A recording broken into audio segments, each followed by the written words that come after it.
ॐ नमो भगवते वासुदेवाय। ॐ नमो भगवते वासुदेवाय। ॐ नमो भगवते वासुदेवाय।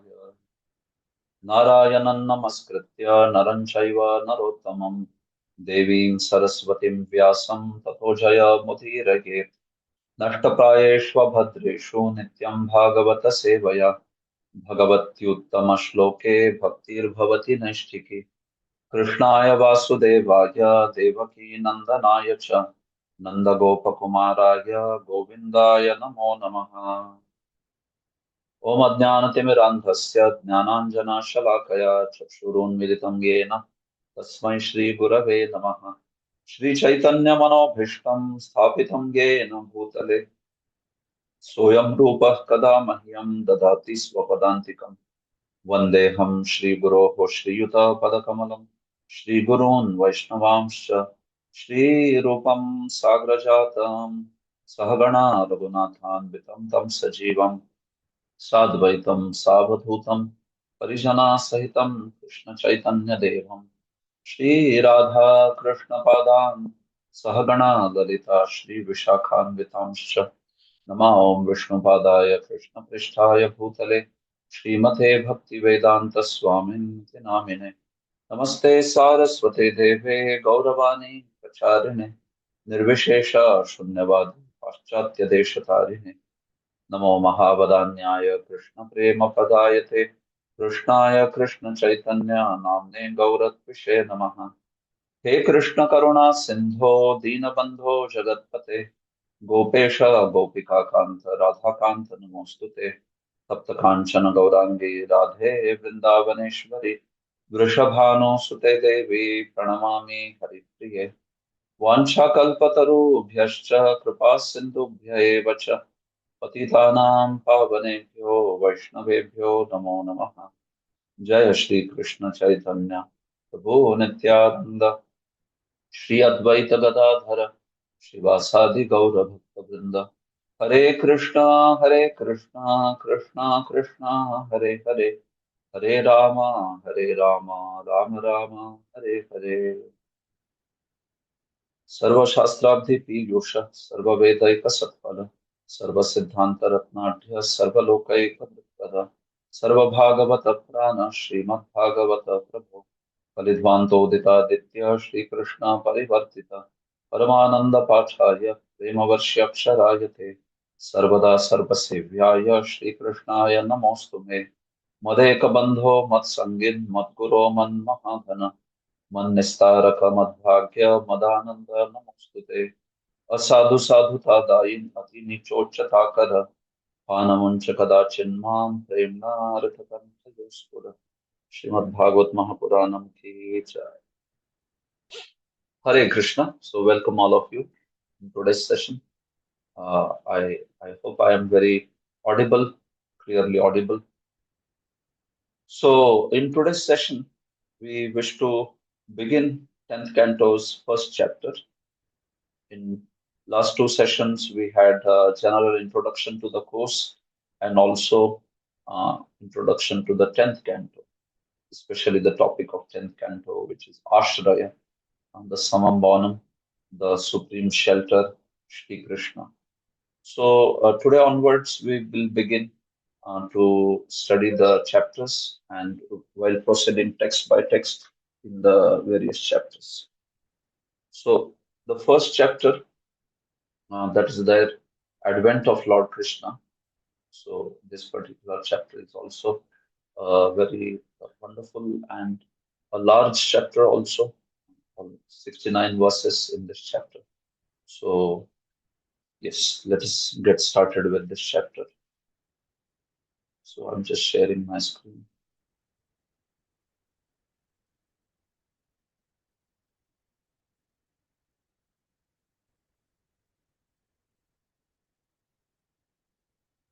All right. So this is 10th canto, first chapter, Advent of Lord Krishna, introduction. That's how Prabhupada has given the title.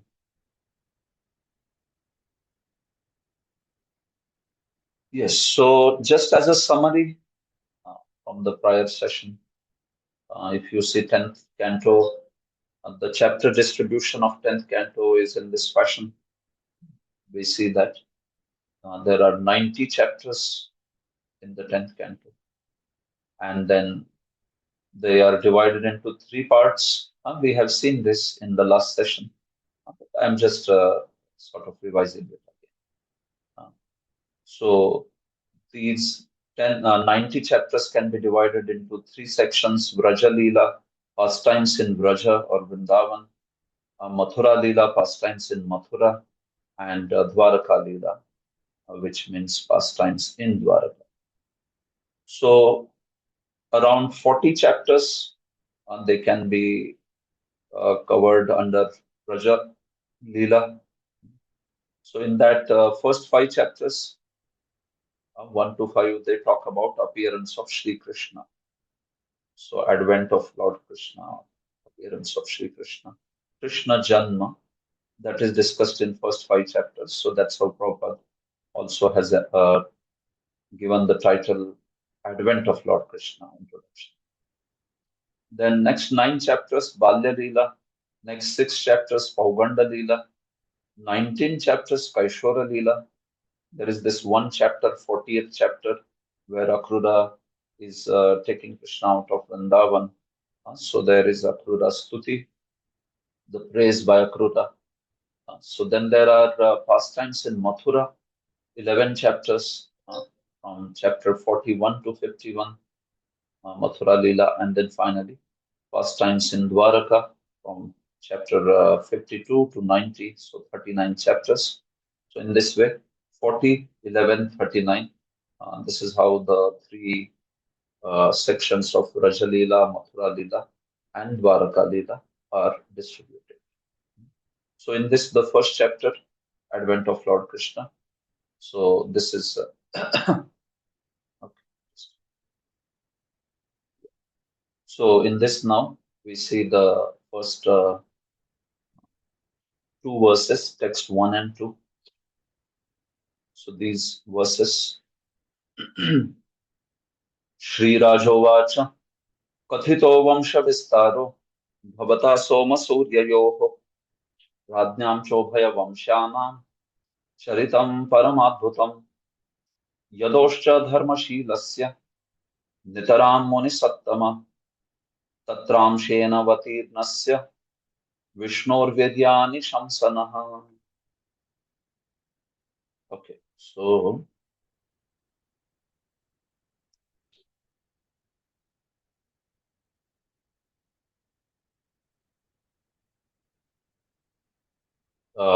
yes, Ravindra Sachiputra Prabhu, can you read the translation?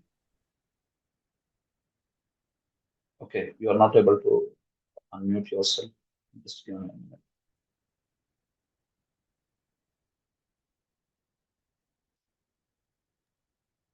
Yeah. Hare Krishna Prabhuji, Dandavat Pranam.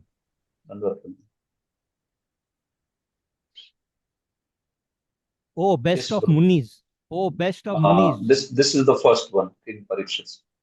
King Parikshit said, "My dear Lord, you have elaborately described the dynasties of both the moon god and the sun god, with the exalted and wonderful character of their kings. O best of Munis, you have also described the descendants of Yadu, who were very pious and strictly adherent to religious principles.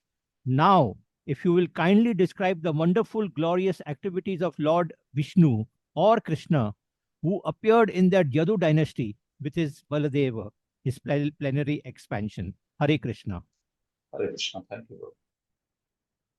So this is first 2 texts of 10th canto's first chapter. Now, if you see, typically any chapter uh, begins with the text.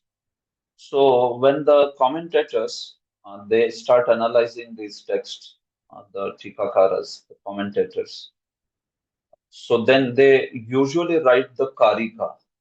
Karika is an introductory verse. You can see here, karika, which is an introductory verse. So that gives you the contents of the chapter. What are the contents? What is this chapter talking about? So these karikas are very wonderful shlokas, verses, where we immediately get the gist of the chapter. What are the various sections in this chapter? What are the uh, various sections? Yeah, basically, it's a summarized thing. So, what are the various sections? What are the various divisions in this chapter? You come to know by these karikas. So, usually Sridhar Swami writes such karika. Vishwanath Chakravarti also writes such karika, and many other acharyas also write. A commentator may or may not write a karika, but typically Sridhar Swami always writes a karika so that you get to understand what are the contents of this particular chapter. Similarly, Vishwanath Chakravarti also does. So these are verses written by themselves. These are self-composed verses by those acharyas, like that. So, especially talking about this particular chapter, Sridhar Swami's Karika says, you can see, Tatra tu prathame kamsaha स्वमृत्युम Devaki सुतात श्रुत्वा भीतो वधित तस्याः षड्गर्भानिति वर्ण्यते. So we see that what is described in the first chapter is being spoken by Tatra tu prathame. So in the matter of 10th canto, in the first chapter, what is the description? Varnyate. What is described? What is described is Devaki sutat swamrityum shrutva. So first, when Kamsa heard about his own death that will be caused by the son of Devaki, so there is this episode of Kamsa carrying, Devaki, his sister, along with her husband, Vasudeva. So when Kamsa heard the news that Akashavani, celestial voice, that he would be killed by the son of Devaki. So then what happened? Bhitaha, he became extremely fearful, frightened. So because of that fear and also anger and because he was very wicked, so Avadhi Tasyaha Shadgarbhan. So Kamsa killed her six babies, six children. This is described in this particular chapter. So actually, this chapter is setting the scene of Lord Krishna's appearance. It is called Prastav, Katha Prastav. It is setting the scene of the appearance of Lord Krishna. So we see that Kamsa hearing that celestial voice, becoming frightened, and then killing Draupadi's six sons. This is all described in this particular chapter.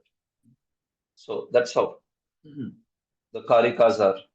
In the first chapter, it is described that Kamsa, hearing about his imminent death from the hands of the son of Devaki, became afraid and killed her six sons. That is what the Karika says. Vishwan Chakravarti also writes Karika introductory verse. What does he say? You can say. Tatra tu prathame shrotru vaktror वागोक्ति Madhuri देवाज्ञा आकाशवाक् कंसात् देवक्याः षट्सुतात्ययः. Tatra tu prathame, in the first chapter of the 10th canto, what is there? Vagokti Madhuri is there. Vagokti Madhuri. So Madhuri is, you understand, the sweetness. There is a great sweetness of the conversation. Vagokti. Vak, Ukti Madhuri. So initially, this chapter begins with a very beautiful, sweet discussion between Parikshit and Shukadeva. So that is what Vishwanath Chakravarti is referring. Vagokti Madhuri. There is a very beautiful, sweet discussion between the speaker and the hearer. Shrotru, Vaktror. So there is Shrota, there is Vakta. Shrota means the hearer or the audience, and Vakta is the speaker. So initially, in the first 16 verses, there is this sweet conversation between Shuka and Parikshit. And then, of course, after that also there is conversation between them only. But the point is, Shukadev starts recounting the story of Krishna Janma. That is the point. So before that, there is Parikshit expressing his gratitude towards the Katha and appreciation for the Katha. So that's why that conversation is separated out by Vishwanath Chakravarti. So very beautiful verses are there in this section also. Verses like Nivrutta Tarshaya Rupagiyamana. A very beautiful glorification of Krishna Katha also. Vasudev Katha Prashnans Purusha Katha Prashna Purushans Trin Punatihi. How the questions about Lord Vasudeva, they purify three kinds of personalities. Vaktaram, Pachakam, Shotrans, Tatpada Salilo Yatha, or Nivrutta Tarshed verse is also very wonderful. So that's why Vagokti Madhuri, there is Madhuri, there is the sweetness of Vakukti, which means the conversation between Shukadev and Parikshit. And then after that, Devadnya Akashavak, then the episode begins from text 17 onwards. We see that there is description of, all these devatas and Mother Earth going to the milk ocean because Mother Earth was very much burdened and troubled by many demoniac personalities. So that setting where the devatas and the Mother Earth is going to milk ocean and they are all praying, headed by Brahma, they are all praying to the Kshirodakshai Vishnu. So that setting is also spoken in 9 verses. After those 16 verses, next 9 verses speak about this particular episode. And then after that, we see Shukadev start speaking about the subject matter at hand, which is the setting of Kamsa and Kamsa carrying his sister and everything like that.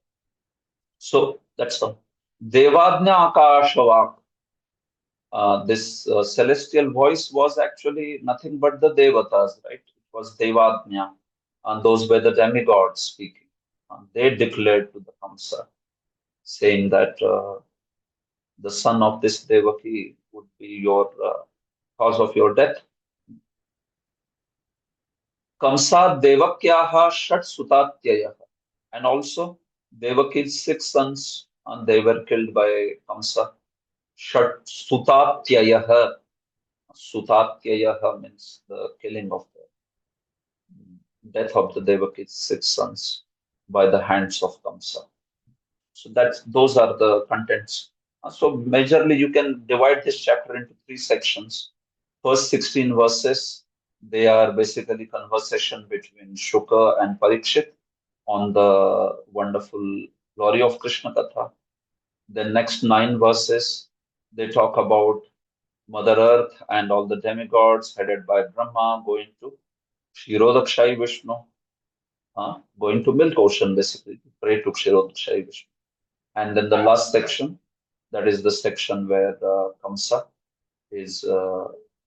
hears the celestial voice and he also later kills the 6 sons of Deva.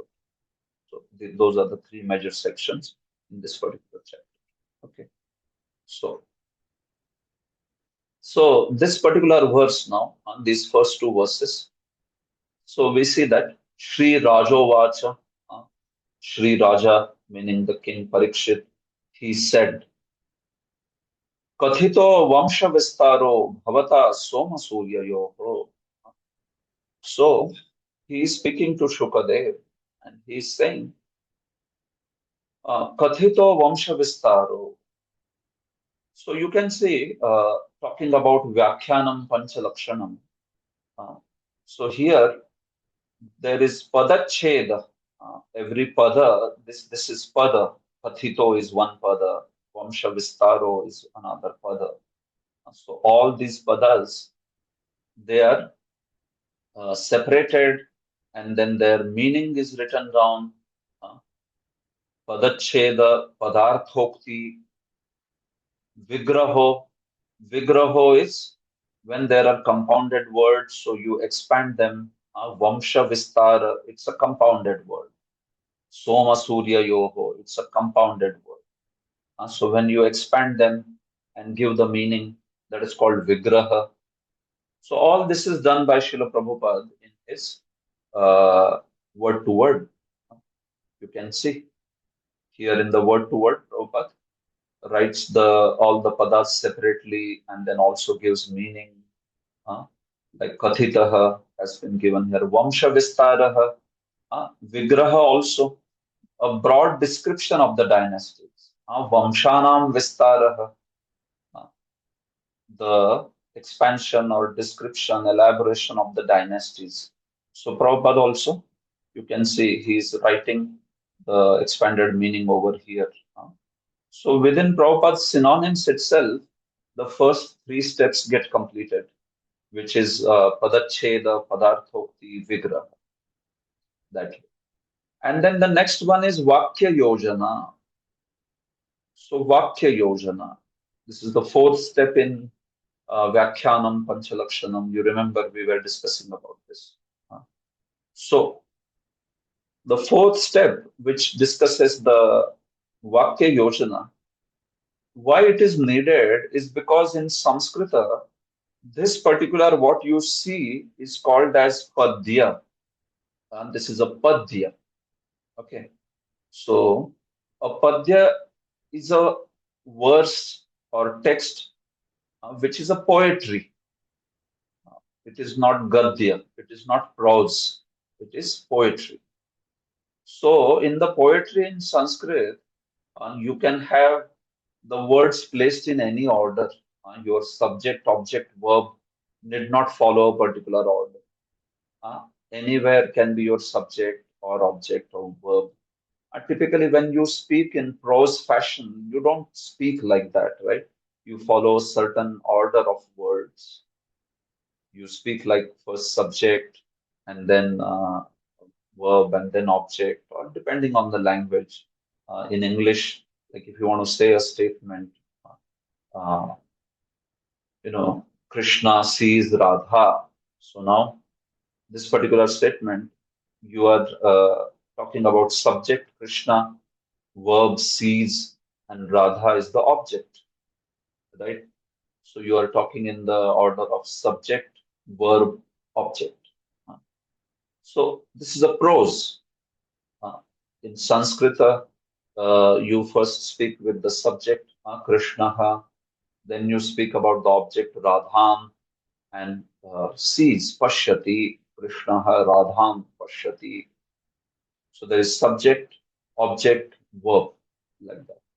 So in every language, there is a prose in which we speak in a certain order. But what happens in a poetry, in a padya, instead of prose, gadya?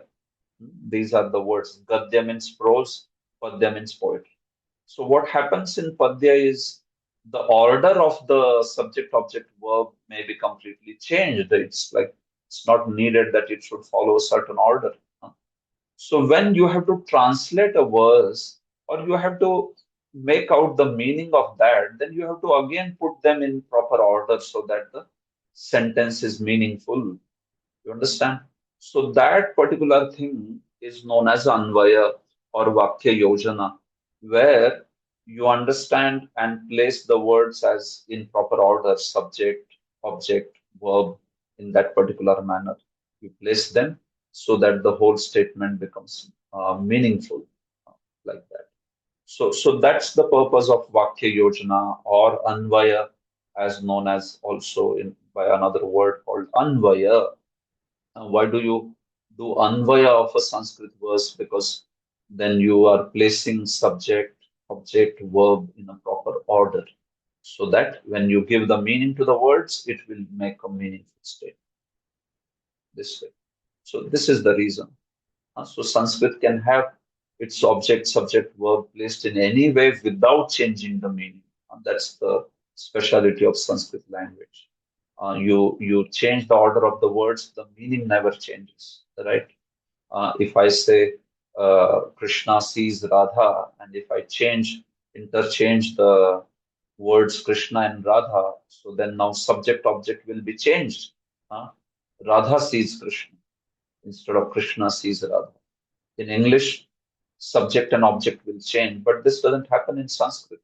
Krishna Radham Pashyati, va Radham Krishna Pashyati, va Pashyati Krishna Radham. Whatever you say, it's all the same. It's the meaning is only one, which is Krishna sees Radha. So that's how Sanskrit is very tightly bound with its syntax and tucked in the words themselves. So it is it even if you change the order of words, the meaning never changes. So because of that, what becomes important is that when you have a Sanskrit verse, then you should be first doing Anvaya of that verse so that the orderly subject, object, verb is placed and you get them. Okay. So anyway, for those of you who are not into Sanskrit and all that, so you don't have to worry about all these things. But I'm just also addressing few of you who may be interested in learning from Mula Sanskrit, maybe already studying or might have studied some Sanskrit grammar. So it's for that purpose also that I'm speaking. So that's the fourth state, Vakya Yojana. So in Prabhupada's book, that Vakya Yojana will get completed in translation. Prabhupada is doing the ordering of the Sanskrit text and then also translating it. So that particular translation would actually take care of Vakya Yojana, the fourth lakshan of Vyakhyana, this way. So that's how. So Kathito Vamsha Vistaro Bhavata Soma Suryayo. So in this particular verse, Kathito, already spoken or elaborately described. So Sri Raja, King Parikshit said to Shukadeva that Bhavata Vamsha Vistaraha Kathitaha. O Shukadev Goswami, by you, Bhavata, Vamsha Vistaraha Kathitaha. The elaboration of the dynasties was very detailed, was spoken in a very detailed manner. Vamsha Vistara, that itself is showing that it is elaborate description of various dynasties. And that also Kathitaha. Kathitaha means आपने तो कथा कर दी इस पे, वंश के विस्तार की कथा कर डाली आप. You have practically done katha on the elaboration of the Vamshas. So where has he done the katha?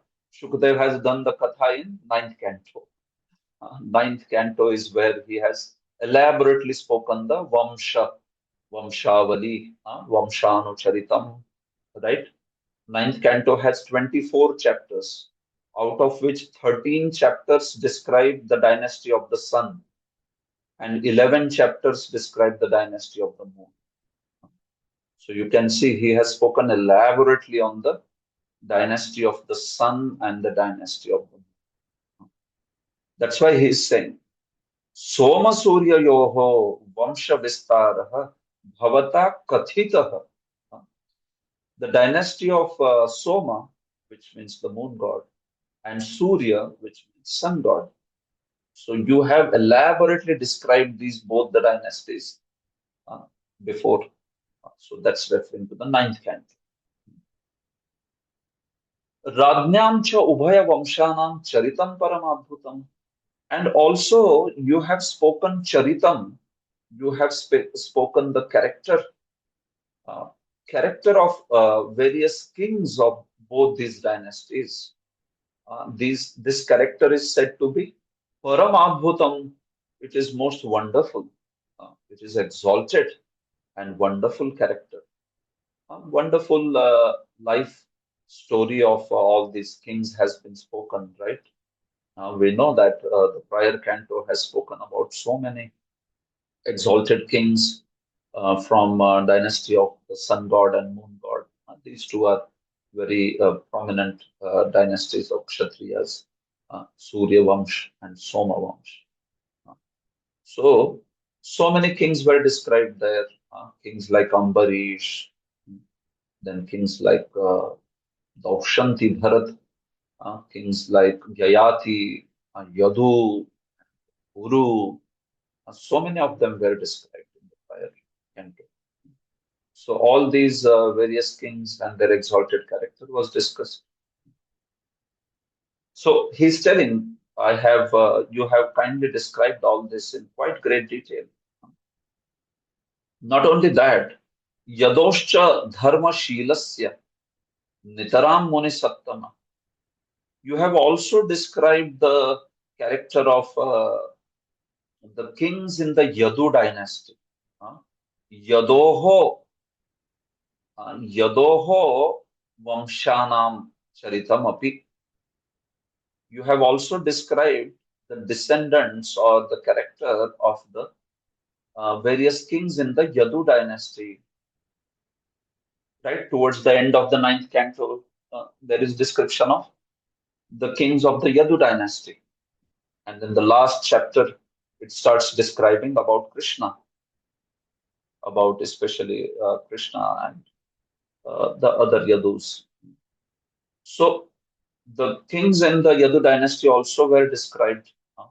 That Yadu is said to be Dharma Shila, Dharma Shilasya. Yadu, especially Yadu is being also glorified because Lord Krishna appeared in Yadupur. So that's why he's been out of five sons of Yayati, Yadu is specially being glorified by Shukadeva. And then Parikshit is also making this mention that Yadu's descendants were also described by you in detail.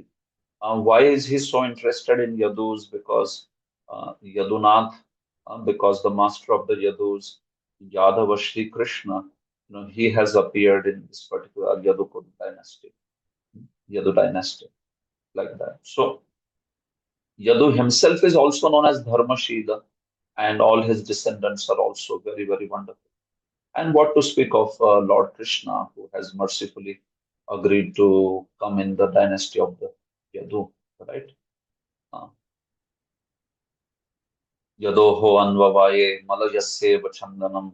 Kunti Maharani also says that Lord Krishna, he appears in the Yadu dynasty just as Chandan can grow anywhere, but the sandalwood grows in the Malaya hills. And that's why it is known as Malayaja Chandan.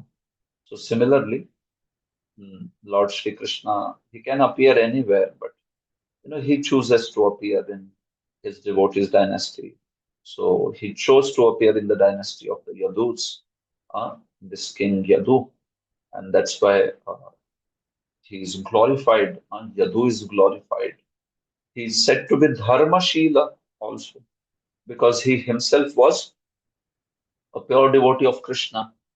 We all know that story where Yayati wanted to exchange the youthhood of his sons with his own old age. But Yadu did not agree for that.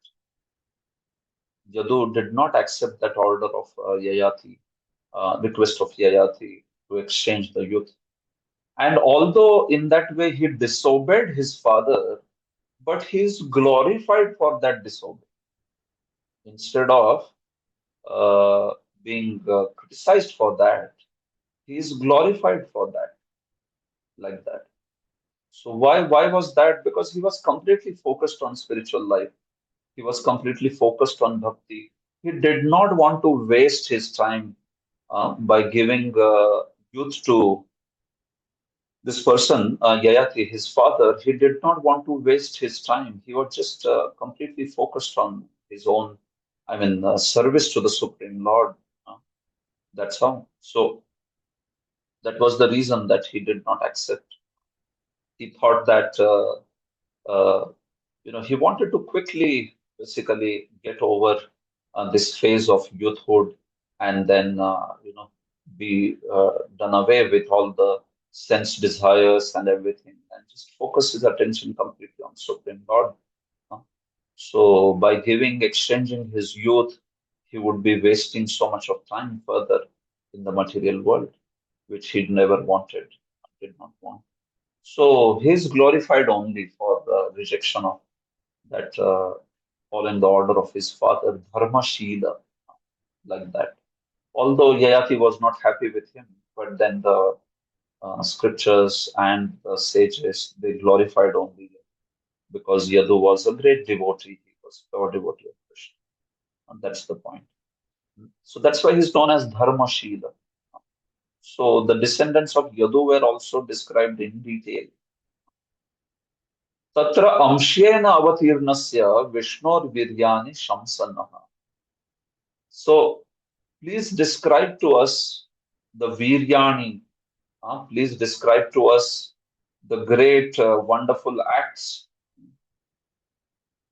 wonderful, glorious activities, viryani, the great activities, viryani, of that Supreme Lord. Amshena avatirnasya.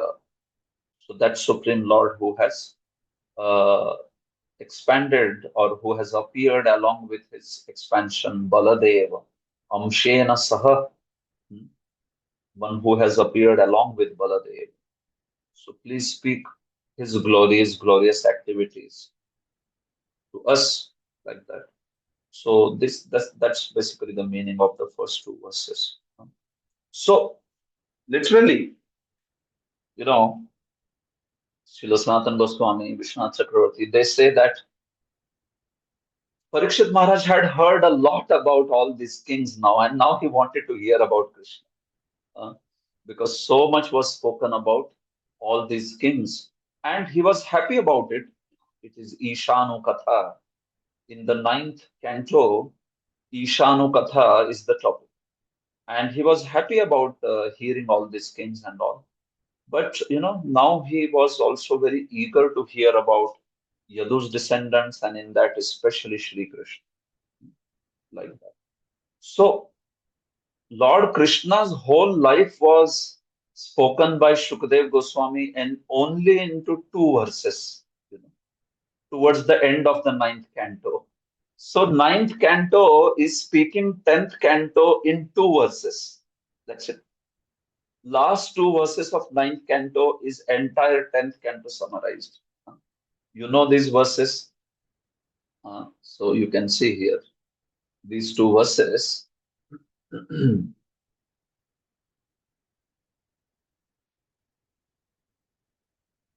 Text 66.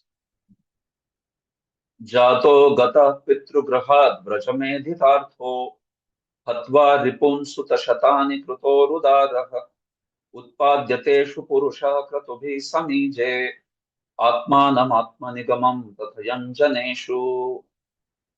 Okay, so Rajneesh Prabhu, you can unmute yourself and read this. Yes, Prabhuji. The Supreme Personality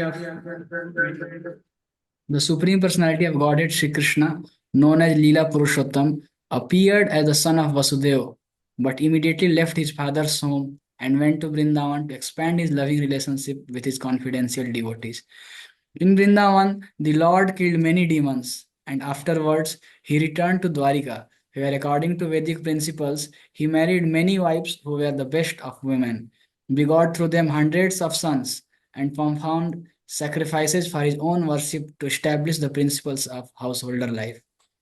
Okay, so one verse is describing right from Lord Krishna's appearance all the way up to Sri Krishna Dwaraka Leela also, where Krishna married 16,100 wives and then begot many sons to them.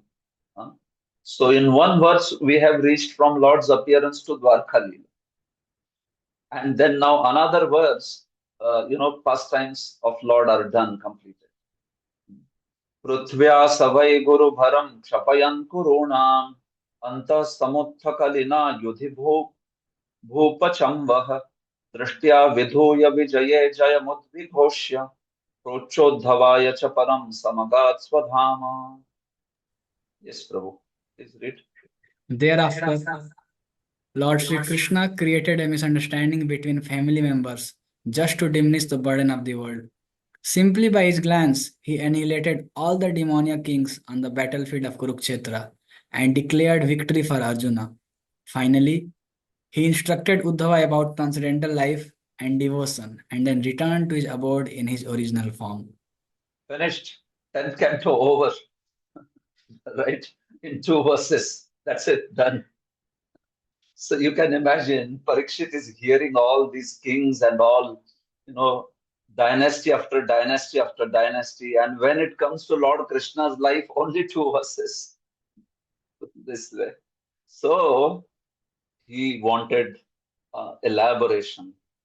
It's not like he is unhappy with hearing of the kings, but the point is now his most desired Lord Krishna, his life was going to be discussed.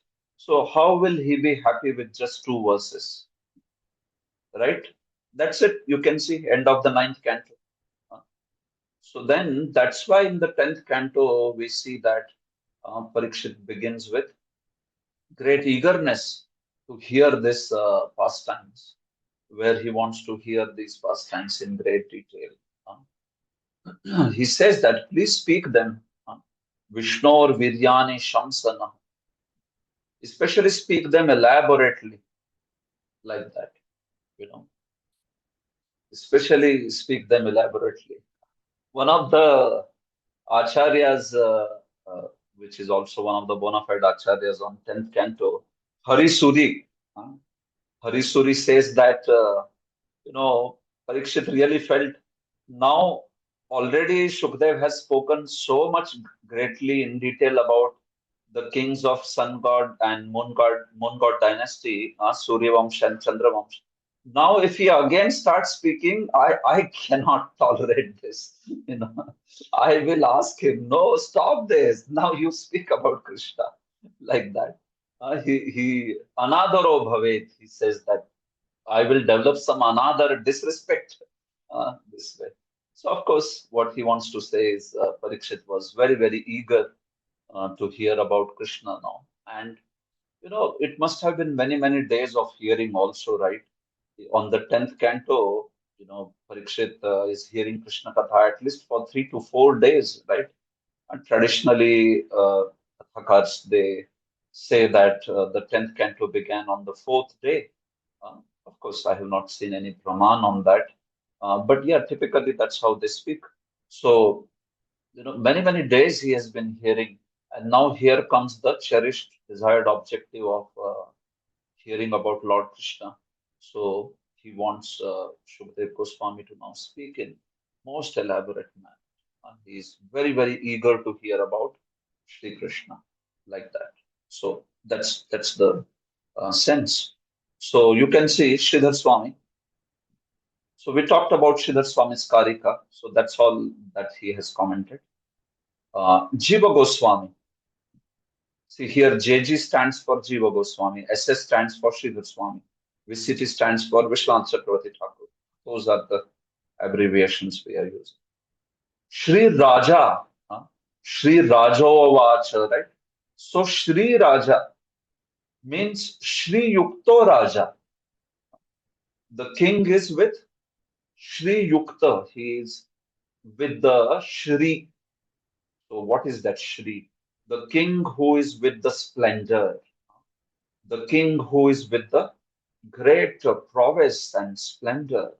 That is called as Shri. When you connect Shri in front of someone, so that means Shri Yukta, one who is along with Shri, that way. Or sometimes there are titles like Srila, like Prabhupada, right? Srila. So Shriyam Lati, one of Prabhupada's godbrothers, he gave the meaning of this word Srila as Shriyam Lati. That means one who bestows the grace of Shriji, who is Srimati Radharani, one who bestows her grace is Srila. So here, Shri means the king who was the most splendorous. And what was that splendor of the king? So the splendor of the king was not something material. Here he was who had renounced all his kingdom, all his wealth and everything, but he is addressed as Shri Raja, uh, Shri Yukto Raja. So what is this? Shri here, what is that splendor? The splendor here at the outset of the description of Sri Krishna's pastimes, the word Shri is used because he is resplendent with eminent prema. So Shri here is referring to Parikshit's heart, which was now filled with the prema for the Lord Shri Krishna. You know, it is like he had received a starter. In a food, there is a starter, right? Right. When you have to eat, then they take the starter. Starter is the item that further instigates your hunger, right? Sometimes somebody may eat starter items so much that he doesn't feel hungry only. It happens like that also. But starter is supposed to instigate. So that's why Shukdev Goswami has served out a proper starter of the two verses. And then Parikshit by that is extremely desirous of now and drinking this nectar of Krishna Katha. uh, So that's why he is resplendent with prema for the Lord. He is filled with and eager with that prema for Krishna. And that's why he is Sri Raja, Sri Yukto Raja. The opulence that he is having here, the splendor that he is having, the eminence that he is having is the eminence of prema for Krishna, love for Krishna. That's the point of Sri Raja. And Jiva Goswami, from his Vaishnava Toshani, we are getting all these wonderful meanings. Laghu Vaishnava Toshani. Kathito and Vistaro, these two words show that the dynasties of Soma and Surya were explained elaborately. Vistara means also great elaboration, and Kathita also means you have very greatly described everything. Uh, Katha has been done on that. Their intentions, their activities, everything is described. Uh, those activities of those kings in these dynasties, they were also very wonderful, right? Paramabhutam. The deeds of these kings were most wonderful. In other words, they convey astonishment. The activities were very wonderful. Paramadbhutam, Vismayavahan. And there is great Vismaya caused by those activities.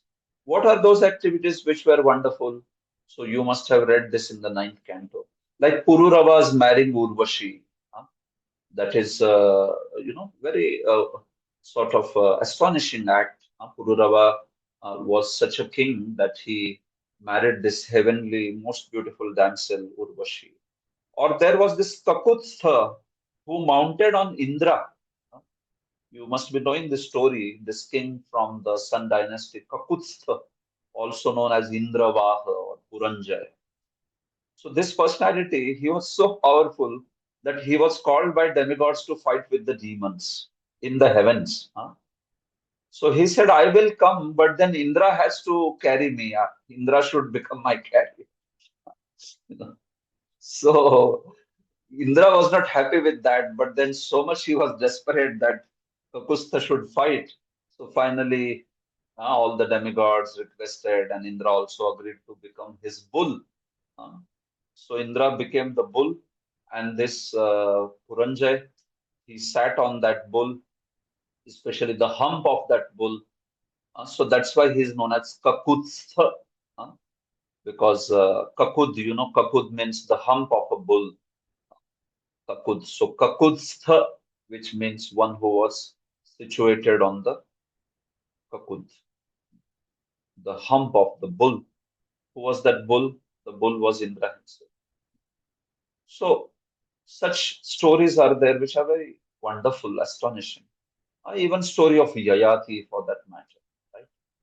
Yayati or the Daushanti Bharat, the son of Dushyanta Bharat. All these are very wonderful characters. So many of them, in fact, all of them. Ambarish is known for his great devotion. His character was also described. So, in this way, these are all extraordinary, Paramadbhutam Charitam. Although the heroic deeds of Swayambhuva Manu's dynasty were also related in third canto, fourth canto, Swayambhuva Manu's descendants were also described no before. But the deeds of the activities of Soma and Surya dynasties are considered Paramadbhutam due to appearance of the most exalted of all incarnations, Raghunatha and Yadunatha. So even Swayambhu Manu's dynasty was also described before in the prior cantos, but still this is said, the character is said to be Paramabhutam because here in the Sun dynasty appeared the great Lord Ramachandra, and in the Moon dynasty appeared the great Lord Sri Krishna Chandra. Uh, so that's how they are said to be very Paramabhutam. They are said to be most astonishing. Yadu is Dharmashila. So what does that mean? Uh, Yadu disobeyed the orders, but why is he said to be Dharmashila? This means that he was actually a great devotee of the Yadu was Dharmashila. His great devotion will be heard about in 11th canto. Uh, In 11th canto, we will hear about Yadu's great devotion, right? In Yadu Dattatreya Samvada. uh, Yadu meeting that Avadhuta, who was Lord Dattatreya. So there we will hear about Yadu's great devotion. And of course, ninth canto also is talking about that great devotion in one or two verses, certainly. So Yadu was the most exalted devotee of the Lord. He is separately mentioned because Yadudev appeared in his dynasty. All these kings within that, especially Yadu, is singled out because Lord Krishna himself appeared in the Yadu dynasty, like that. That's the point.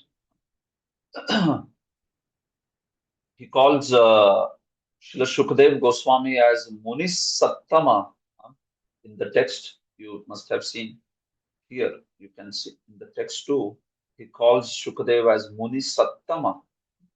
So you can see Muni Sattama means Shukdev is best of the Munis.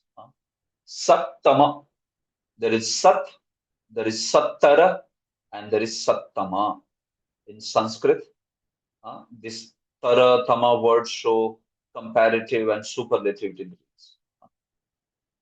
Sat means the saintly. Sattara is more saintly. Sattama is the most saintly. So, what does this mean when it is applied to Shukadeva? So, you can see Munisat, Munisattara, and Munisattama. One who is devotee of the Lord is known as Munisat. Muni, literally the word Muni means one who is Mananshila. Mananashila Munayaha. One who is very reflective, such a person is known as Muni. One who is very reflective, contemplative, and that's why they don't talk also much. They are always reflective in their mind, contemplative sages. Munayaha Mananashila, said they are Mananashila, they are very contemplative. So Muni Sat, among such Munis, who is that saintly Muni? One who is devotee of the Lord. So Muni Sat refers to one who is devotee of the Lord. Muni Sattara refers to one who is absorbed in Krishna. One who is Sri Krishna Rataha. See, one who is general devotee of the Lord, he is known as Muni Sat. But in that one who is absorbed in Krishna, he is known as Muni Sattara. And Jiva Goswami is saying, he is known as Muni Sattara. One who is absorbed in Krishna. And one who possesses extremely special love for Krishna, that person is known as Muni Sattama. One having very special love for lotus feet of the Lord. Unlike how Shukadev was having that kind of love. a very, very special devotee of the Lord. So that is why he is addressed as Muni Sattama. Shukadeva was an ecstatic devotee of the Lord, Sri Krishna. So he is addressed by that Muni Sattama. This way. Finally, coming to Vishwanath Chakravarti. So we talked about his Karika. So we proceed here. Vishwanath Chakravarti addresses, even Sanatana Goswami also addresses this point, that 4 reasons why Soma is placed before Surya. You see in this verse, Soma Surya Yoho. Soma is placed before Surya. Actually, if you see Surya and Soma in these 2 dynasties, if you see why Soma is placed before Surya, usually Surya is placed before Soma because Surya is considered to be a more powerful demigod. Also, Surya, we see that here Lord Ramachandra appeared in Surya's dynasty, which was before Soma. Lord Krishna appeared in Soma's dynasty. But here, in Soma and Surya, Soma is placed before. So why is that? When Surya is usually given more, you can say that he is considered to be greater prowess, a demigod with greater prowess. So 4 reasons Vishwanath Chakravarti gives. He says, first is, Soma is grandson of Brahma, while Surya is great grandson of. Soma is grandson of Brahma, right? Soma is son of whom? Atri Muni. And Atri is son of Brahma. So that's how Soma is grandson of. While Surya is great grandson, Surya is son of Kashyapa, and Kashyapa is son of Marichi, and Marichi is son of Brahma. So Brahma, Marichi, Kashyapa, and then Surya or Vivaswan. So in this way, Soma is grandson while Surya is great grandson. So Soma is considered to be, in that sense, superior. Soma is also an Amsha of Brahma. We know that these 3 personalities, Durvasa, Dattatreya, and Soma, they had appeared as Amsha of the 3 deities, Brahma, Vishnu, and Mahesha. So Soma is considered to be Brahmamsha, and he is considered to be an Amsha of Brahma, portion of Brahma. He is also presiding deity of the mind, so very important. And finally, the Lord himself descended in his dynasty. That's the most important reason why Soma is placed before Surya in this particular order. Because Lord himself descended, Krishna descended in this dynasty this way. So that's how this text is explained. Talking about text 2, which is, this text, Yadoscha Dharmashilasya. Actually, if you see this text, how it is written is like this. It is 1.5 verse actually, if you see. First text should be from here up to here. Yadoscha Dharma Shilasya Nitaram Muni Sattama. Here text 1 gets completed. And then text 2 is only this much. So this is called as 1.5 verse. Sardhakam. And this is known as Ardhakam. See, the meaning of the text will only get completed here itself. So sometimes there may be different division used in BBT edition, or Prabhupada may divide it in different way. Yeah, but basically here 1, 2, and 3, this one becomes the first text. And then the second text is only this much verse actually, half of it. So it's okay. It's just matter of division. You should understand basically what's the meaning. So then it's okay. So now we are only seeing this last line. Tatra amshena avatirnasya Vishnur viryani shamsana. So what is the meaning of that particular line? So you can see amshena avatirnasya. So it might appear like Lord Krishna appeared as a portion, right? Amshena avatirnasya. That may appear to be a straightforward meaning. But you see, interestingly, Sridhar Swami himself says, Pratitya Abhiprayana Uktam. The word Amshena has been used, it is said, with the intent to promote a popular belief. Here, the word Amshena Avatirnasya, meaning Lord, it may sound like Lord Krishna is basically Amsha of Vishnu, like that. But Srila Swami says that, and that word Amshena, it is said with only Pratiti Abhiprayena. Pratiti, meaning just a popular belief is talked about that Lord Krishna is said to be like Amsha of Vishnu. But it is not exactly, it is a popular belief. That's how it is thought. But he is saying that it is just a pratiti. Pratiti abhiprayena. That's it. What is the fact? The fact is this, Jiva Goswami says.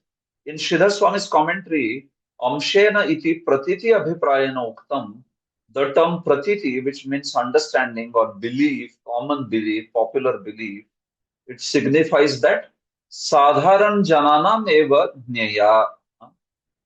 This should be corrected. Jnaya. What only ordinary people believe. So, general understanding about Krishna in this world is that Krishna is Amsha of Vishnu.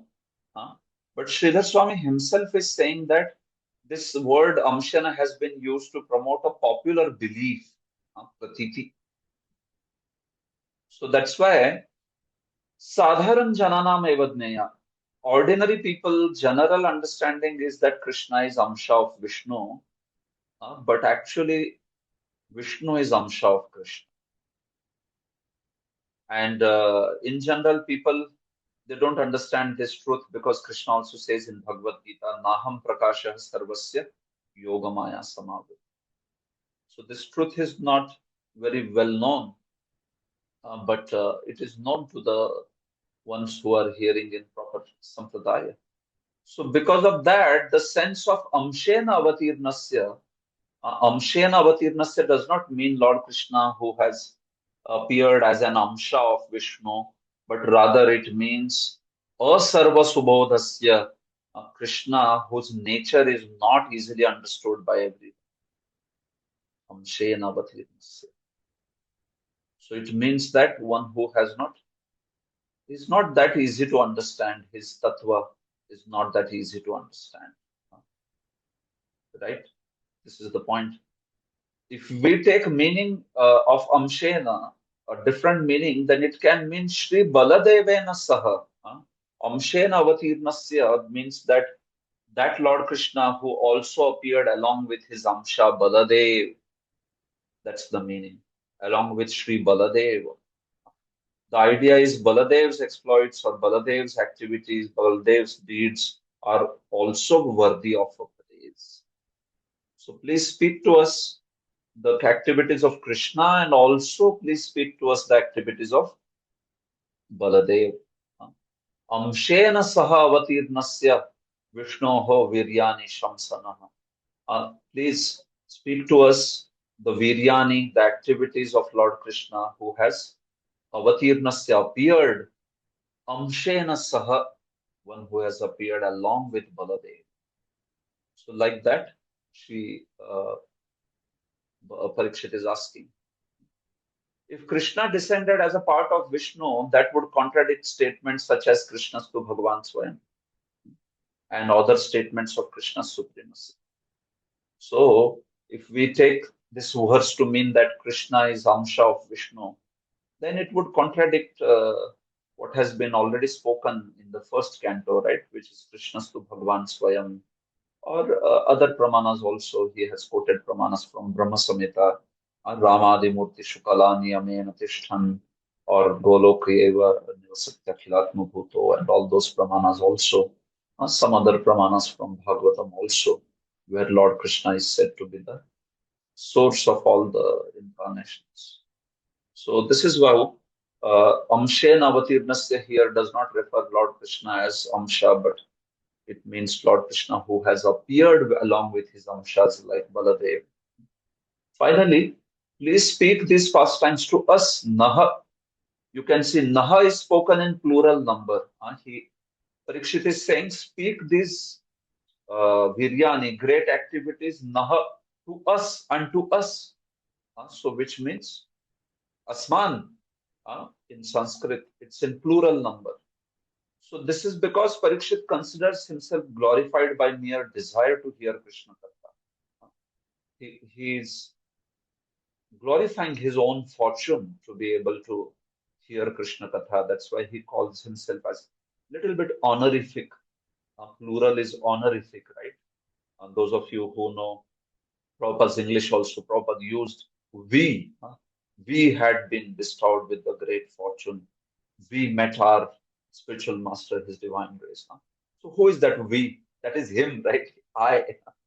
But that honorific is used sometimes when you talk about the fortune, when something has been received, something has been bestowed upon you, and because of that, you feel yourself as a person with great fortune or great treasure that has been bestowed. So that's why that honorific is being used. It's not like with a pride or something, just to accept that grace. So Parikshit also considers himself glorified by his desire to hear Krishna Katha. And here Shukdev is now describing him. So he is considering himself very, very fortunate.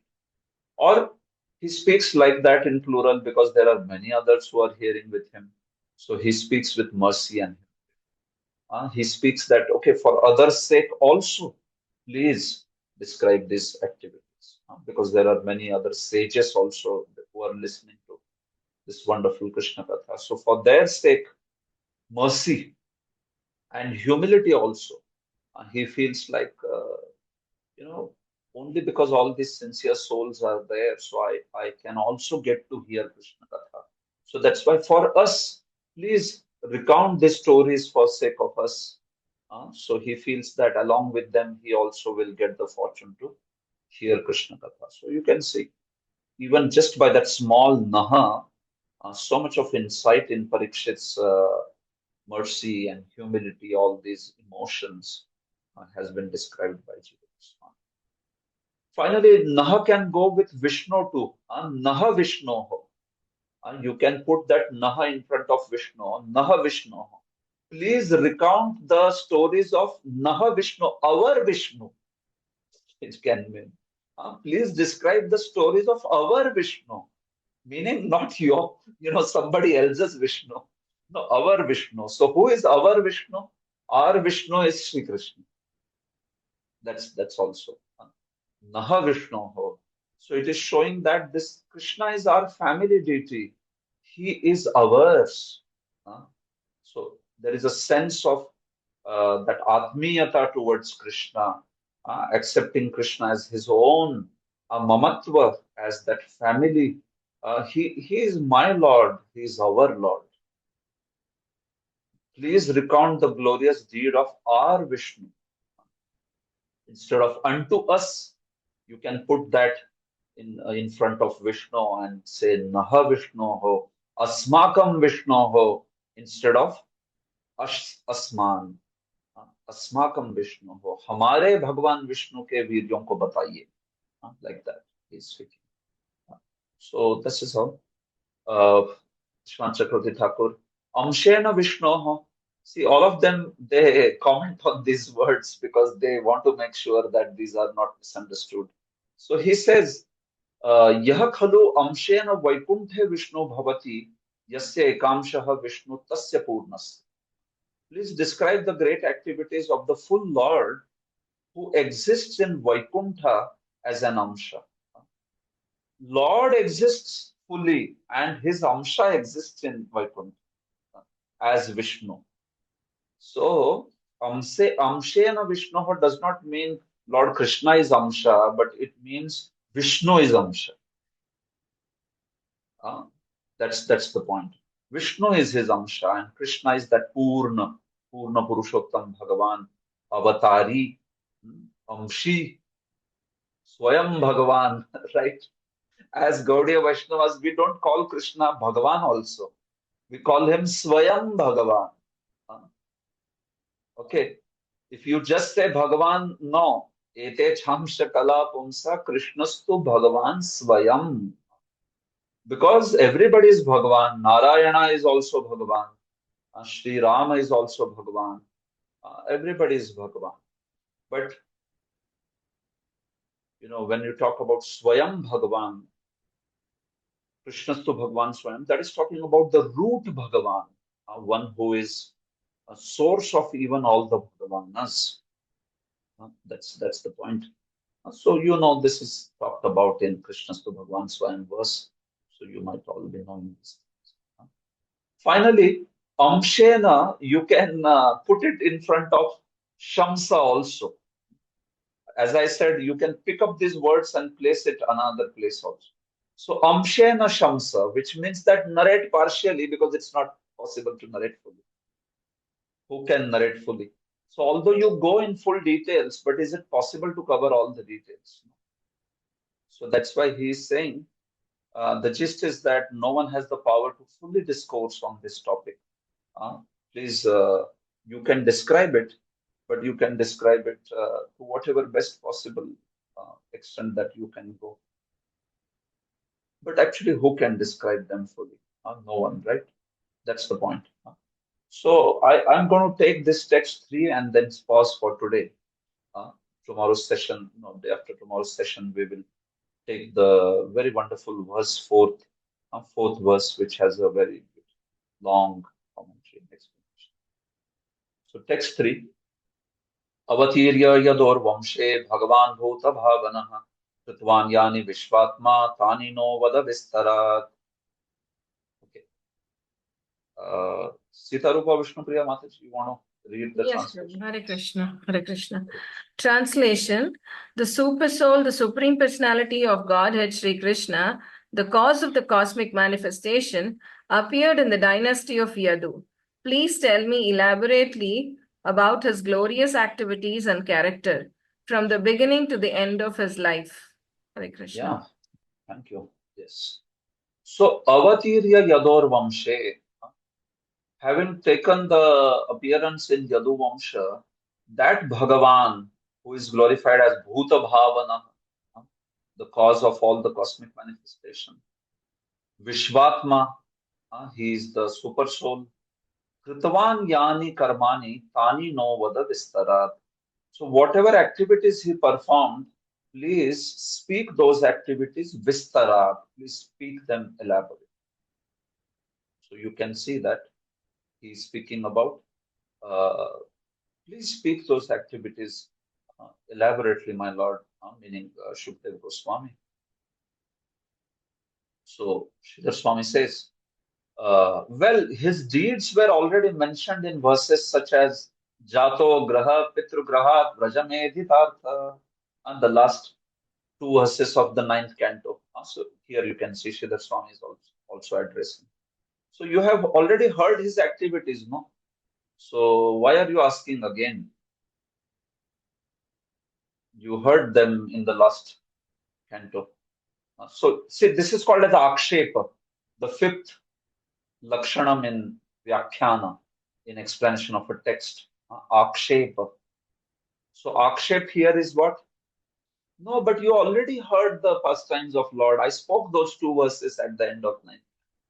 So Samadhanam, there will be answer to that objection by talking some words in the verse. So the Akshepasya Samadhanam, Srila Parikshit, he answers that objection by saying Vistarat. No, you spoke, but you spoke only 2 verses. Now speak elaborate. Like that. Anticipating this, Parikshit says. So you can see Akshep is always from the side of opponent. Opponent in the sense, one who is speaker of that verse, the Akshep will be from the other side. And the speaker will be answering that Akshep. So like Parikshit is speaking, so objection will be raised from either Sud Goswami's side or anyone else can raise. That Akshep can go to basically anyone. Sometimes they may show Akshep of even a Mayavadi or somebody like that. And Parikshit is answering that Akshep. is answering that objection, like that. So that's how the objection is of the opposite party. That way. And Parikshit is, whoever is speaking the verse, he is the one who answers those objections. So you have spoken them, but now please describe them, elaborate, like that. Jiva Goswami says, in fact, yavanti karmani tani sarvani eva vada sankirtaya. Please do sankirtan. Now you do sankirtan. Sankirtan of what? Of all the activities of the Supreme Lord. Vistarena prayojanadi nirdeshena. See, when you talk about speaking in detail, elaborately, Jiva Goswami has put a word, prayojanadi nirdeshena. And you should speak the prayojan of the Lord. You should speak the motivation, the intention of the Lord. What was his motive in doing a particular thing? What was his intention? When we talk about elaboration, it's not just details and all that. We should speak the details of pastimes, but we should also speak the motivations of the Supreme Lord, why he did that particular thing, as revealed by the Acharyas and Srila Prabhupada. So that is important. Otherwise, sometimes we see outside professional reciters, they speak a lot about fine details of Leela, but they don't speak about intentions at all. And while sometimes we may see some people may just focus on lessons from the pastime, but leave all the details and wonderful narrations of pastime as something not important. So both are not good. We not only accept the details of Lord's pastimes, but we also try to understand the intentions why Lord performs those pastimes and what is he trying to teach us, or what are his emotions in those pastimes. Sometimes he may teach us something, sometimes he may not teach us anything, but his emotions are to be glorified. That in turn will make us more attached to his lotus feet if we understand his emotions. So that's how this Vistara is being spoken. So that's why Shukdev Goswami spoke these pastimes in such a wonderful manner by giving insights into Krishna's intentions. Natu purvavat sankshepena. Please don't speak summarily like you have spoken in those two verses this way. So Parikshit speaks simply out of eagerness here, though he knows it is impossible to describe his deeds in full. He has said Vistarat, but he knows that you cannot speak in detail, in the sense that who can speak Lord's pastimes in full? It is impossible. But out of great eagerness, he says, please go on elaborate, whatever is possible. We see that Shukdev spoke also elaborately. But obviously, you cannot speak everything. There are so many pastimes which he did not speak. Vishwan Chakravarti, Bhuta Bhavan signifies Bhutani Bhavavanti Premavanti Karoti. One who bestows Bhava on the Bhutas, one who bestows Bhava on the Jivas is known as Bhuta Bhavan. You can see such a beautiful name. He makes beings have prema. It's not just one who is creator of cosmos, but one who bestows prema, bhava on the living entities. Vishwatma also signifies that Krishna, deserves to be the recipient of one's love. Krishna is known as the soul of the soul. Brahmaji also says this, right? Atmatma. Atmatma. So he is the one actually who deserves all the love. He is the soul of the soul also, in the sense that he is most beloved object of the Atma. So that's why he deserves that love. And that's why we should all serve him and please him. Finally, the sense of Vistarat is Asmadadi Manda Buddhi Sugamyartham Vistaram Shabda Bahulyam Prapayat. Please elaborate Shabda Bahulyam. Please elaborate in such a way that even the dullards like me can understand. He is saying that's the sense. Asmadadi Manda Buddhi Sugamyartham. Even a Manda Buddhi person like me can understand. Please speak with that manner. Please speak in that way. Vistarat, that's the meaning. All right, so then there is text 4. Finally, I will just summarize Prabhupada's purport, because now, after seeing this commentaries, you can see how Prabhupada is referring also these ideas only within his purport, very much. Of course, he gives the preaching applications and societal applications, which is his very unique thing, which is very wonderful that Srila Prabhupada does always.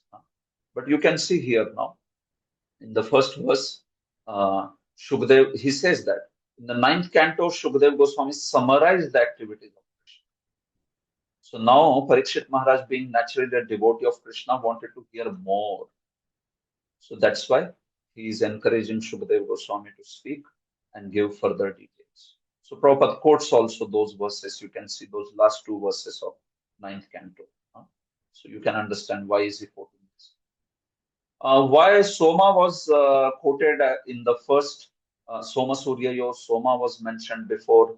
So Prabhupada talks about this. All the planetary systems are so arranged that sun comes first before the moon. Parikshit Maharaj gave more respect to dynasty of moon god because Krishna had appeared in that dynasty. So that's how Prabhupada is addressing this also. So especially when Krishna appears, he appears in a Kshatriya family, especially Lord's many incarnations. And they protect the human race because Kshatriyas are supposed to be the protectors, right? This way.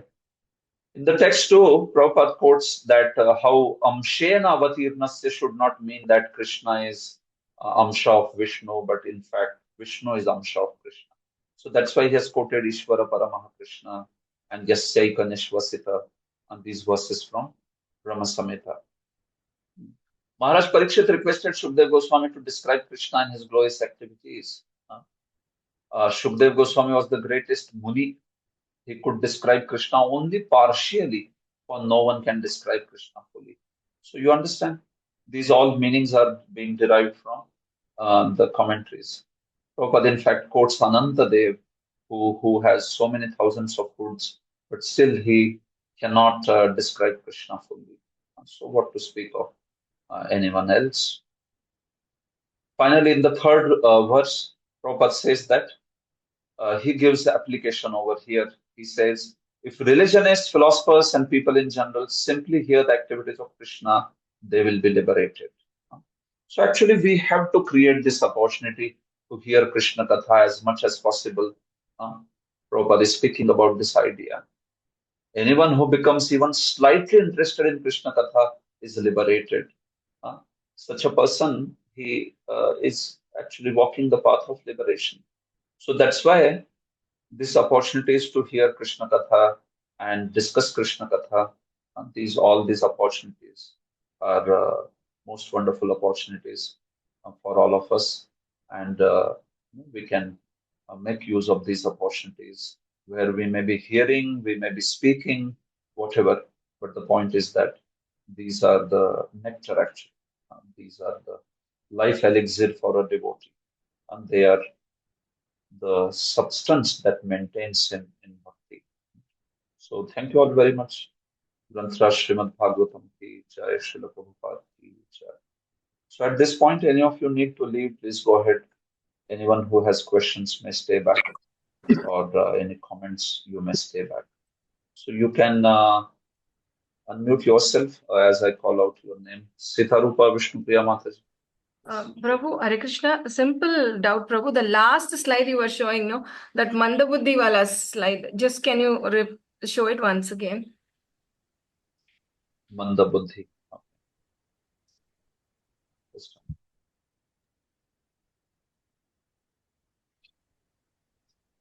Yes, Mataji. Yeah, it is one here.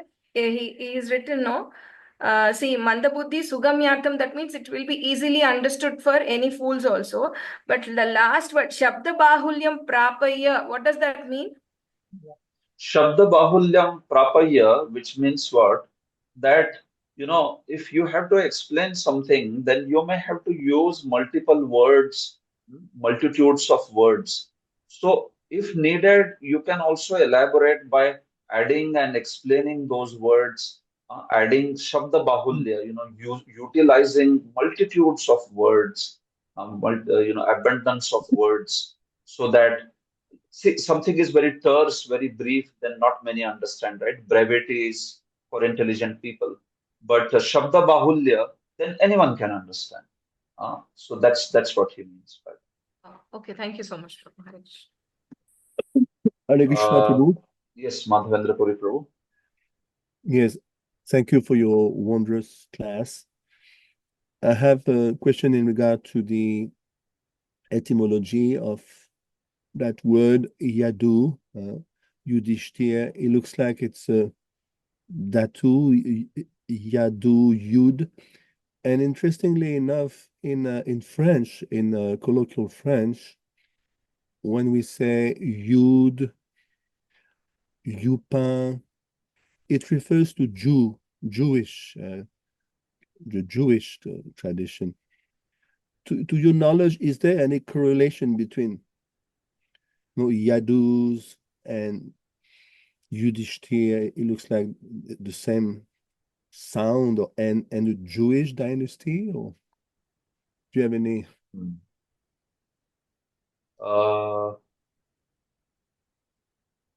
Yadu word etymology. I have not looked at the etymology of the Yadu word, so probably I can take a look at this. How does the word Yadu form itself? I'm not sure. I'll find out. Okay, thank you. Yudhishthir is, as you said, certainly Yudhisthiraha, Yudhishthir, which means one who is very steadfast, stable in war, is known as Yudhishthir. Yes, but how does the word Yadu, especially from the root aspect, what's the verbal root in that? I'll find out. Okay, thank you, Prabhu. Thank you for the question. Ishwara Prabhu. Hare Krishna Prabhu, Dhandavat Pranam. Dandavat. In the text too, we have seen the difference between Munisat, Munisattara, Munisattama. Now, in Munisat, we understood it as one who is devotee of the Lord. Now, other two only be in the first one itself, Munisat. A devotee would be also absorbed in Krishna. He will also be having special love for lotus feet of Lord. So how come, there is a differentiation like this? Munisat, to my understanding, should cover everything. Okay. Yeah. See, it's not like that. Why? Munisat, Munisat can mean one who is devotee of any form of Bhagavan. It can refer to any form of Bhagavan. It can mean one who is devotee of Narayana, devotee of Rama, Varaha, Nrsimha, Meena, general. Jiva Goswami has defined in that manner, where he talks about generic devotee, anyone. So that is Munisat. Now somebody is Sri Krishna Rataha, one who is very much absorbed in Krishna. So now he is specifying Sri Krishna. And that too, a devotee who is like Sri Krishna Rataha, one who is extremely absorbed in Krishna, one who has special love of Krishna. It's like basically devotees who are Kevala Bhaktas, and they would be in this category. And Munis Sattama is one who, amongst such devotees, also possesses a very special love for Krishna, which is ecstatic love for Krishna.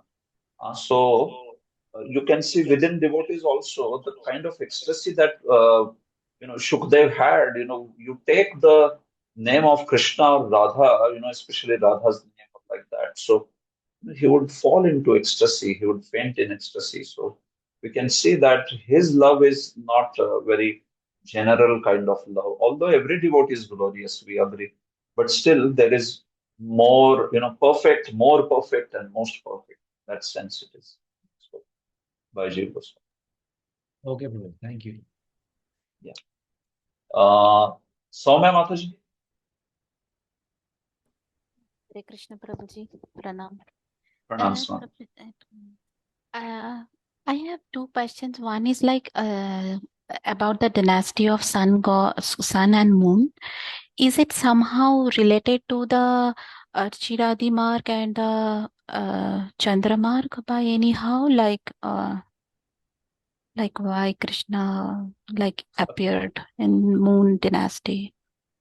Those two paths of Archiradi Marga and Devyan Pitriyan, those are certainly related to sun god and moon god because they get involved with those two paths. But Lord Krishna and Rama appearing in these two Vamshas and some connection with Archiradi. So this I have not read anywhere like that. Uh, Certainly in the Archiradi Margas, we see that these beings are involved. Sun is involved in the Devayan Marga and Moon is involved in Pitriyan Marga. Bhagavad Gita speaks about it, 8th chapter. So that is fine. Uh, but these two personalities appearing in these dynasties and some connection with those margas, this I have not heard anywhere. At least in my Okay. readings, I never came across. Yeah. Okay. Yeah. Okay, thank you, Prabhuji. I have the second question is like in the Google Drive you have posted Krama Sandarbha of Jiva Goswami and Brihad Vaishnava Toshani of Sanatan Goswami and Laghu Laghu Vaishnava Vaishnava Toshani for the Jiva Goswami. So what is the like when I was studying it, I was seeing that mostly Vaishnava Toshani, both of them are commentary are same. But what is the difference? And Krama Sandarbha means it's like a line by line commentary only. If Okay. you could just Yeah. Okay. Yeah. or See, how Jiva I Goswami. use it like when I'm Yeah. reading it. Yes, Thank true. you, Prabhuji. See, that was a good question. Basically, when I'm quoting from commentaries and all, if you want to get a fuller context of that, then you can go and refer to those files. So Okay. that's how, in general, you can use. Here in my notes, I have picked up the selective portions or the portions which are not repeated by any other commentators. The unique ideas is what I'm trying to paste here on these files. And I am going to share also these files after a certain number of verses, then I will post this file. If you want to get the full context or just want to see every single point that J. Goswami has mentioned or Vishwanath, then you can refer to those files that way. Now, coming to Jiva Goswami's three commentaries on 10th canto, there are three commentaries by Jiva Goswami on 10th canto. The rest of the cantos of Bhagavatam, he has written only one commentary, Krama Sandarbha. But on the 10th canto, there are three commentaries, Krama Sandarbha, Laghu Vaishnava Toshani, and also Brihad Krama Sandarbha. So now, these three commentaries, Krama Sandarbha is part of that whole bunch, his whole commentary on the 12 cantos, all the cantos. So it is a bit brief in the 10th canto. Laghu Vaishnava Toshani, or just known as sometimes Vaishnava Toshani, it is the most elaborate. It is most elaborate. It also gives most wonderful meanings. And Brihad Krama Sandarbha is also just additional explanation of the Krama Sandarbha ideas. That's how it is spoken about. So this is how Jiva Goswami's you can see three commentaries are there. Jiva Goswami looked at Sanatan Goswami's Brihad Vaishnava Toshani and he wrote his commentary. So that's why many of the ideas he keeps them as it is. And then he just adds or tweaks some explanations to some degree. That is Laghu Vaishnava Toshani. So that's why he named it also as Laghu Vaishnava Toshani. Yeah. Sanatan Goswami's commentary, Brihad, it pleases Vaishnavas a lot. My commentary pleases little bit. Yeah. Like that, Laghu Vaishnava Toshani. He named it like that. So that's the difference. Okay. It's very clear, Prabhuji. Thank you so much. Hare Krishna. Thank you so much. Mahaseva, bro. Hare Krishna, Prabhuji. Dandavat pranam. Two, three small questions. Prabhuji, in this Jiva Goswami's commentary, actually, in the book what I am referring, so in this book, like, it is written, Sri Krishna Charitra Sarvatha hi Pradhan Pratipadya. Pradhan Pratipadya. And Pradhan Pratipadya, in under bracket, he is writing Ek Moolam. What is Ek Moolam means? Ek Moolam. Okay, this is coming in first verses. What he is using.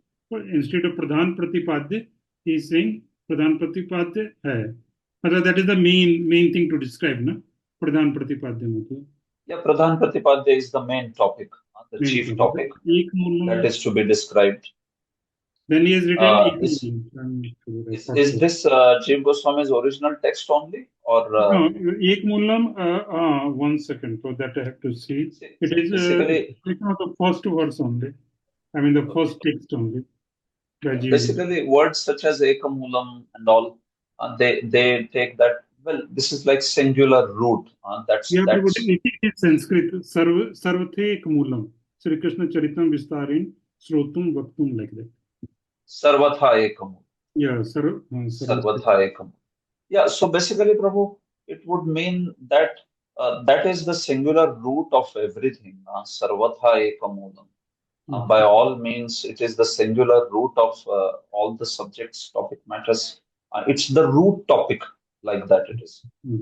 Just like Ashraya Tattva is also talked about always as the root topic, no? So Pradhan Pratipadya, Sarvathaika Moolam, it's the Ek Mool, it's that singular root topic of entire Bhagavatam. And that is coming in the 10th canto. So he is like ecstatic, he is like very happy. So. And next is, thank you very much. Next is Vishwanath Chakravarti Thakur. We know that he comes in the disciplic succession of Narottam Das Thakur, Lokanath Goswami. But especially he is paying obeisances to Lokanath Goswami in 9th, this thing, what we call. In the Mangalacharan. In the Mangalacharan verses. See, these Goswamis, especially Lokanath Goswami was the one who was, leader of the Vaishnavas in Vrindavan. So even like Rup Sanatan and all of them, they came there. We see that Lokanath Goswami, he was actually, he was a great leader of Vaishnavas beforehand only. And this Lokanath Goswami, because he was already resided in Vrindavan, he was respected by all the Vaishnavas as the elderly Vaishnava leader over there. Of course, he was a very humble soul, but the point is that he was respected as Vriddha Vaishnava, who was the senior most. So Lokanath Goswami, Bhugarbha Goswami, these were already there, existing. And that's how they are offered respect by all the other Goswami, all the other personalities who came later after them. And they were always seen as, yes, those senior Goswamis. Lokanath Goswami is spiritual master of Narottam Das Thakur, and then further down the line, we see Chakravarti Thakur is also initiated in the lines of Narottam Das Thakur's disciples. The last one is Ramadi Murti Shukala Niyamena Tishta. So like that, here it is explained, I think, by Vishwanath Chakravarti. He quotes that for that Amshena. Yeah, Amshena. So in that, like Rama is basically the Kala, basically, Ramadi Murti Shukala. Ansa of Ansa is Kala. But I think somewhere I've also heard that this Ram and Vaman, Narsim are Purna Avatar or something like that. Yeah.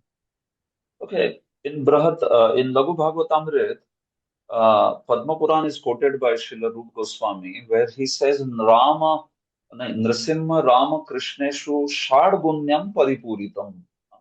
This is the verse from Padma Puran. He quotes it. So he says that all the incarnations of the Lord, they are very powerful and wonderful. But especially amongst them, these three, which is Nrasimha, Rama, and Krishna, they are considered where the Shadgunyam, where the 6 qualities are full, paripurita. So they manifest all the 6 opulences in full. In general, that's definition of Bhagavan only. But even in terms of manifestation, they manifest all these qualities, Shadgunyam. So within that also, Baldev Vidyabhushan says, Uttar Uttar Shreshtham. There is Nrasimha, there is Rama, and Krishna. So the full display of 6 opulences by Nrsimha, Rama's opulence of, display of those 6 opulences is greater than even Nrsimha, and Krishna's opulence, manifestation of that 6 qualities is greater than even Rama. But these three are singled out for great special prowess of these 6 qualities. And that's how even Vishnu Puran connects these three for killing of Shishupal Dantavakra, Ravan Kumbhakarna, and Hiranyaksha Hiranyakashipu, especially Nrsimha, who killed Hiranyakashipu. So these three have great effect, and that Shadgunyam, especially 6 qualities, they are said to be Paripurna. So they in that sense are singled out, but not like all three of them are equal tattva or like that. Within that also the order determines further also, right? So that's what he has described, at least in the Bhagavatam. I see. So basically, this is one way of looking that in terms of opulences, when they counted, like 16 opulences present in these three, is the avatar of the Six opulences, 6 opulences. Okay, 6. Okay. 6. Shadgunyam. Okay. But Aishwarya, then, Virya. Aishwarya, Virya, all these. Aishwarya se samagrasya, Virya se shashashya, Jnana Vairagya, Shannam Bhagaitim. So these 6. So in general, Bhagavan has that definition, but yeah, is there a manifestation? That's the point. Are they manifesting these 6 opulences like that? Like if it is a Meena avatar, so is he manifesting that kind of Shadgunyam? So these 6 are said to manifest also that Shadgunyam. Those 6 qualities are manifested by them in fullness. That's the point. Yeah, in fullness. So now, how they are manifested on all that 6, maybe, yeah, we have to further discuss about it. But yeah, point is, yes, Rupa Goswami says that these manifest that Shadgunyam in fullness. That's it. Yeah. But two things, like Vaman avatar is not counted in this, correct? Vamana is not there. And still the difference of avatari and avatar will remain. It will remain, yeah, certainly. Thank you. It will remain. So they are basically Kala only, because Ansha, Baladev, and like Narayan. Yeah, like the words Kala and these words, the way they are understood in verses such as Krishnastu Bhagavan Swayam, and in general, the word Kala may be used also in other places. Sometimes there is some difference also. So you can see, are the words used in the strictest sense, or are they used in a generic sense? Like Rama Adi Murtishu Kala Niyamena Tishu. Now, if you literally go by Kala, what is Kala actually? Kala is a living entity. Kala is Alpa Shakti. Kala Alpa Shakti. Yeah. Vibhuti is Alpa Shakti. So, Amsha, Kalas, Kala can actually, basically, how Jiva Goswami has explained Kala is like this. Kala can refer to the Vibhutis, who are living entities who are empowered very specially, like Manu and all of them. They can. Or Kala he has referred even for Shaktaveshas. But it is only for the Jivas he has used Kala. He has not used for Supreme Lord himself, when he is strictly defining them in the explanation of Krishna's to Bhagavan's way. But sometimes I see that those words are used in generic sense of Amsha or Amshamsha. It is like plenary portion, Prabhupada calls, right? But if you want to precisely define them, then we should take the definitions from Krishna's to Bhagavan's Swayam versus expansion, like that. So Ramadi Murteshu Kala, they are like in a generic sense, it is said Kala. In a generic sense. Portions. It's like portions. Okay. Thank you very much. Thank you very much. Samapan Bhog Prabhu. Pranam Guruji. Am I audible, bro? Yeah. You are. Thank you so much, Fuji, for explaining one word of these verses. It is so wonderful. And I was just thinking, you explained about this with Vistarena. Jiva Goswami is saying Prayojanadi Nirdeshena. Natu Purvat Sankshapena. So I was reminded of realization.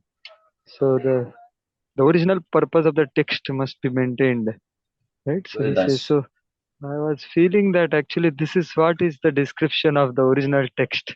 It has so much. One word has Naha. Naha is going with Lord Vishnu and Naha is going with him, and it is depicting the intentions and heart of Parikshit as well as the humility, the possessiveness. So it's wonderful, very wonderful description, Prabhu. I was just reminded of another place where possessiveness was there. So I was thinking of commenting. I don't know whether or you want to take question. I don't know. I just felt like that. Prayojanadi Nirdeshana was very good. I also was struck with that. So you want to ask anything? What you may ask?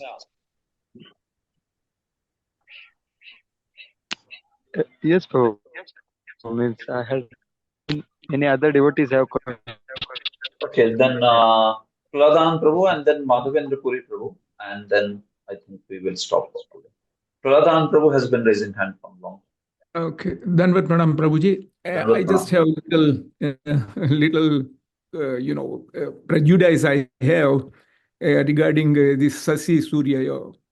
Whenever I Surya. look at the moon in the sky and I offer my obeisances like that, Gama Visyaja Bhutani Dharyamyam Hojis, like that. But this one incident always bothers me, that this Chandra, he kidnapped wife of Brihaspati. This it bothers me so much. So that's why what should we kind of I heard Goswami saying that Tejiya some the dosam like Dosha, that, yeah. but that's for Lord Krishna. But even for this we can take like that. Is it like that? Even Indra sometimes going to Navalya and all that. So how would you kind of solace my doubt? I just would like. Yeah. No, it's true actually. Some of the stories in ninth canto could be very bewildering, right? Even about Brihaspati or Soma, like that. So we see, Prabhu, yeah, one aspect that you spoke about, Tejiya Samna Dosha, yeah, that's true. But see, through all these stories, the Ishanu Katha, we also see the aspect of even if it is heavenly world or in these higher realms where sattva should prevail, but how that sattva is always contaminated with rajas and tamas in these places too. Only Vishuddha sattva, which is going to appear now in the 10th canto, is glorious. So, in order to show this aspect that Vishuddha sattva is the one which is to be glorified, Vishuddha sattva is the purest thing. Sometimes we see that in these other topics, such examples are shown to show the example of rajas or tamas or like that. So even in the heavenly planets, you can see where these are such sophisticated beings. They are knowledgeable, they are intelligent, they have huge powers and all. But the you can say also the snare of Maya is also very powerful. So they are very powerful beings, but then for such powerful beings, we also see the snare of Maya. The allurement of Maya is also extremely powerful. So it is not just some ordinary allurement of this world. And that allurement is also extremely powerful. So even in such cases, then we see that there may be some falling prey to rajas or tamas or like that. So we might continue to respect them, but then that's where we also understand that this is why actually Krishna or Bhakti, where one is situated in Shuddha Sattva, that's only the most desirable things. These heavenly planets or demigods may also appear to be very glorious and they are glorified so much in Vedas and other places, Samhitas and all that. But for a devotee, it's like that Kaivalyam Narkayate, Tridashapura Akasha Pushpaya, and like that. And we see these contaminations that they prevail. So we may continue to respect them because these are very exalted beings.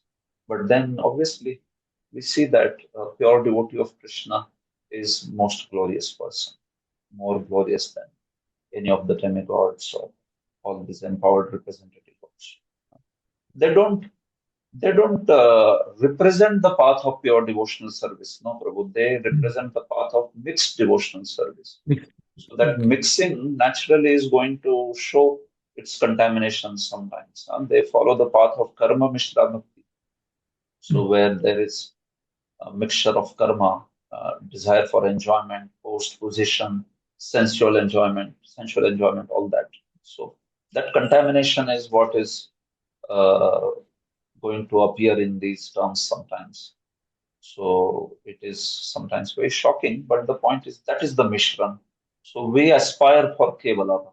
That's why. Like that. So this way we can. Thank you very much, Prabhuji. Very good. That can help me. Madhavendra Puripu. Hare Krishna Prabhu.